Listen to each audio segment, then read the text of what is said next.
La bienvenida a la profesora Rosana Cortazo, integra el Consejo de Formación en Educación. Ella nos acompaña aquí en un catalejo Educación. Y yo les contaba temprano, en el arranque, el especial título que le puso a su reflexión en voz alta, en su columna esta mañana aquí en la rueda. Poner en palabras e interpretar palabras. Profe, buen día, buen día. Buen día, ¿cómo estás, Alberto? Bien, bienvenida. Bueno, muchas gracias. Seguro que en este catalejo, que es el catalejo de cierre de este 2019... Es cierto, es el de cierre, claro. Se va el año, che. Se va, sí. Y en esta primera parte, poner en palabras, o esta primera parte del título, poner en palabras, queremos compartir con ustedes y con la audiencia un sucinto informe de estos 10 meses de haber asumido como consejera en representación de los docentes en el Consejo de Formación en Educación. Brillante. Es decir, un conjunto de acciones que hemos desplegado, que cabe aclarar, nunca se despliegan desde lo individual, dado que el consejero docente que me precedió también impulsó un conjunto de propuestas que emanaron y que emanan de la Asamblea Técnico Docente, y que además en el Consejo somos 5 miembros, 3 que están designados por el Poder Ejecutivo, un consejero estudiantil y quien les hable. Señalado este aspecto, veamos qué palabras nos permiten dar a conocer los recorridos que hemos seguido en estos 10 meses. A ver. Tomamos como base un documento programático que nosotros presentamos, documento programático 2019-2024, que tiene como título Hacia el desarrollo de una cultura universitaria en el Consejo de Formación en Educación. Este informe es orientador del trabajo y vamos a poner en palabras 3 ejes que han sido parte del recorrido de estos meses. Uno de los ejes es ver cómo avanzar en la estructura organizacional a partir de consolidar aspectos que permitan ser generadores de estructuras preparatorias del cogobierno. Ya en 2014 se crearon, pero la creación, que es una resolución, después hay que ponerla en acción, comisiones nacionales de carrera y comisiones de carrera locales distribuidas en los distintos institutos que tenemos a lo largo y ancho del país y para las 5 carreras que se despliegan en nuestro consejo. Estas comisiones son espacios de participación nacional y local donde se viene trabajando en la construcción de acciones a partir de la sinergia de órdenes, estudiantes, egresados y docentes. Pero para promover la integración académica de estos espacios, se ha impulsado, y de hecho en este año se aprobó, un reglamento que dice cómo funciona, cuáles son los cometidos, cuál es el mecanismo de elección de esas comisiones nacionales de carrera. Y también trabajamos, y se aprobó hace unos poquitos días, un reglamento de cómo funcionan, cuáles son los cometidos y cómo se integran las comisiones de carrera locales. Estas acciones buscan de algún modo hacer visible la participación sostenida de estudiantes, egresados y de docentes. Otro aspecto, un segundo aspecto de estos 3 ejes que quería conversar, es cómo se trabajó en la consolidación de la estructura académica. Promover y definir espacios académicos de manera de que todos los docentes y espacios curriculares de la formación tengan adscripción a alguno de ellos. Nosotros tenemos docentes que trabajan en diferentes ámbitos, pero todos esos docentes tienen que estar asociados a algún espacio académico, a alguna estructura académica, de manera tal de pensar el desarrollo curricular de manera colectiva y nacional. Por eso, institutos académicos, departamentos académicos, unidades académicas, para hacer referencia a algo que quizás pueda ser más del lenguaje común de la población en términos generales. La práctica de magisterio, nuestros estudiantes que hacen prácticas en escuelas, los docentes de la práctica en general tienen un vínculo bastante acotado con nuestro consejo y un vínculo muy fuerte con el Consejo de Educación Inicial y Primaria, porque suelen ser maestros directores de escuela que ayudan en ese proceso. Estos maestros directores de escuela no tenían hasta ahora ningún vínculo académico con el Consejo de Formación en Educación, porque ellos tienen que ser referentes para nuestros estudiantes que se están proyectando como maestros. Bueno, se creó una unidad académica de la práctica de magisterio para que se dé efectivamente este hecho. Si hay docentes que trabajan en espacios curriculares, estén adscriptos a algún espacio académico en nuestro consejo. Por otra parte, algo que sin duda ha sido un punto alto en este 2019, es el proceso de concursos en el que estamos inmersos. Entendemos que los concursos son en sí mismos un agente de consolidación de la estructura académica. En el CFE, en el Consejo de Formación en Educación, somos 3.100 docentes aproximadamente.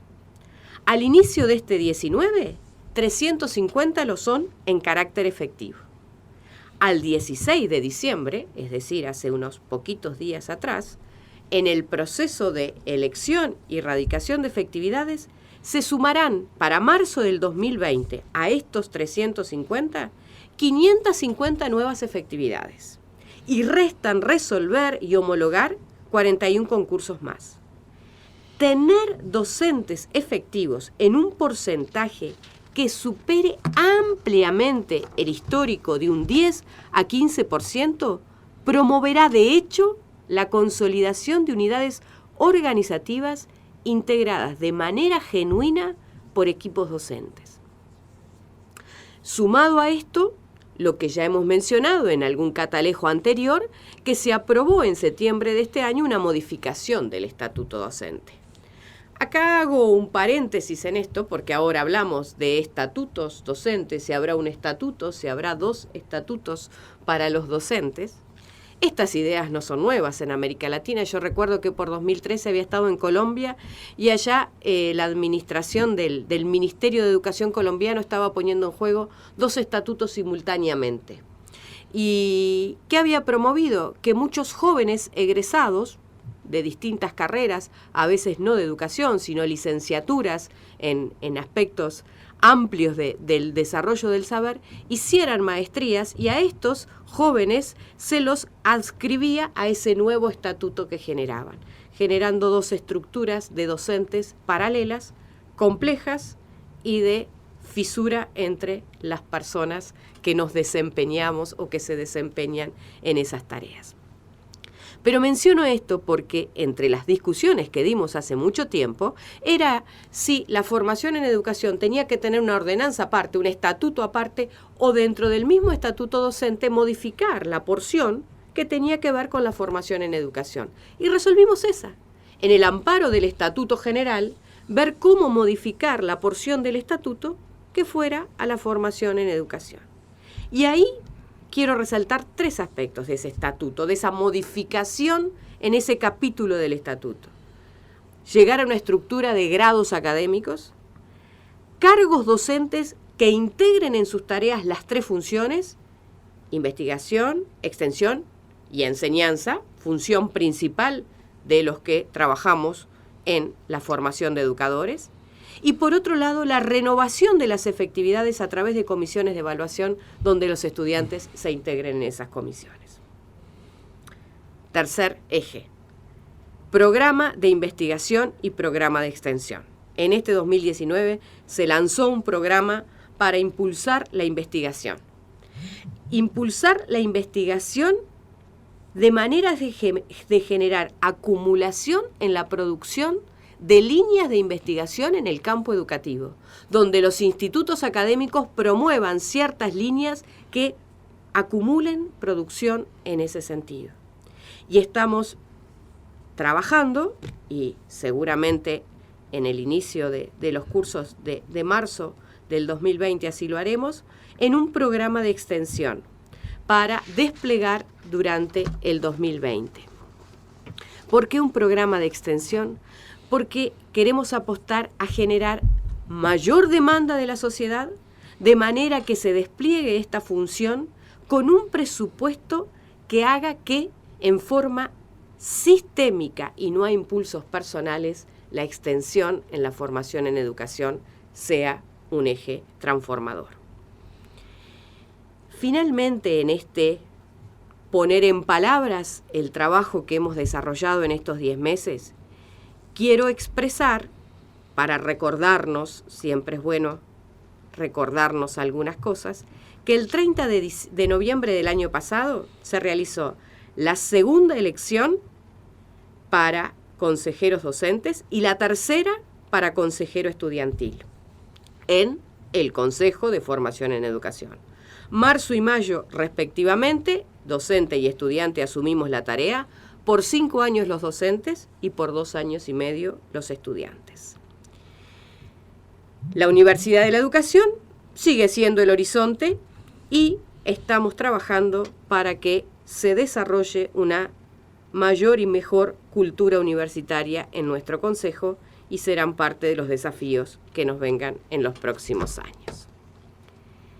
Con respecto a la segunda parte del título, interpretar palabras, porque en realidad hace unos días atrás, cuando debería haber venido y no vine por otras tareas que se superpusieron en el trabajo, me hubiera gustado conversar, y por eso lo traigo a hoy en manera más resumida, porque ya he utilizado un buen tiempo del espacio, es interpretar palabras que vienen expresadas en el informe de las pruebas PISA. Informe que se dio a conocer no hace muchos días y que Uruguay, junto a otros 77 países, integró en su 6ª edición para jóvenes de más de 15 años, pruebas en matemática, lectura y ciencias. Las pruebas PISA llevan su 7ª edición. Uruguay se integró en el 2003, es decir, que hace ya varias ediciones que Uruguay viene participando. En el 2000 eran pocos países, pocos por fuera de la OCDE, luego fueron invitando a más países que se sumaran y hoy son 78 países que hicieron las pruebas en el año 2018, cuyos resultados vimos este año. Estas pruebas, lo dice Wikipedia, tienen como un sistema objetivo meramente de comparación. Yo, como profesora de ciencias, siempre les digo a mis estudiantes que medir es comparar. Claro es, ¿qué patrón de comparación use? Es relevante. Digo, soy una persona alta y quien no me conoce y no me ve dirá que eso puede ser relativamente cierto, pero cuando me vean me van a decir no. Ahora, si el punto de comparación es con niños y jóvenes de 9, 10 años, puedo resultarlo. Pero si es con jugadoras de básquetbol, seguramente ese dato no será importante. Medir es comparar. Entonces, con quién nos comparemos y cómo nos comparemos será importante. Los 42 primeros lugares antes de llegar a algún país de América Latina son países que integran la OCDE o países asiáticos. Los resultados en América Latina oscilan entre 480 y 400 puntos y los sesgos socioculturales no aparecen reflejados en ningún dato de ese informe. Deberían, creemos nosotros, entrar en la interpretación de las palabras que contiene ese informe. Las preguntas fueron elaboradas por referentes fundamentalmente de 4 países: Estados Unidos, Australia, Noruega y Japón. Países europeos o asiáticos, es decir, países que integran la OCDE o países asiáticos, que son los mejores rankeados en los resultados de las pruebas PISA. Se dice que en esta edición 2018 se incorporaron algunas preguntas referidas a América Latina, pero no dice cuántas ni tampoco aparecen en el informe.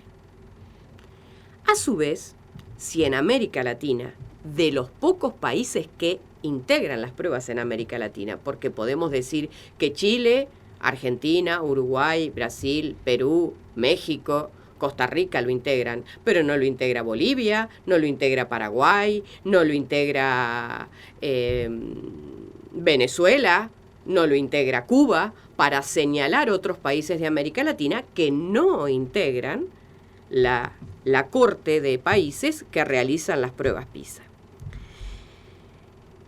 Si hacemos un recorrido curricular, decía, en estos países de América Latina, han cambiado mucho los currículos y los resultados no difieren sustancialmente. México, si quieren, es el más enigmático de esto porque México integró desde la primera corte las pruebas PISA. Y ha habido muchos gobiernos cambiantes en México y muchas reformas curriculares. Y los cambios en los resultados de las pruebas PISA mexicanas no tienen diferencias. En Uruguay también hubo cambios curriculares desde el 2003 a la fecha y tampoco hay resultados significativamente distintos. Finalmente, señalar que el informe se paga. Es decir, que la OCDE cobra por el derecho de participar en las pruebas PISA. Por eso, para cerrar, quiero compartir una reflexión que hace unos días hacía un pedagogo mexicano, Díaz Barriga, a partir de recibir como nosotros los resultados. Seguir en PISA puede ser contradictorio con la austeridad republicana y, sobre todo, podemos adelantar los resultados que se obtendrán. Bueno, feliz año para todos y nos vamos a reencontrar en el 2020. Para quedarse pensando en todo esto, has aportado datos que muchos no conocíamos.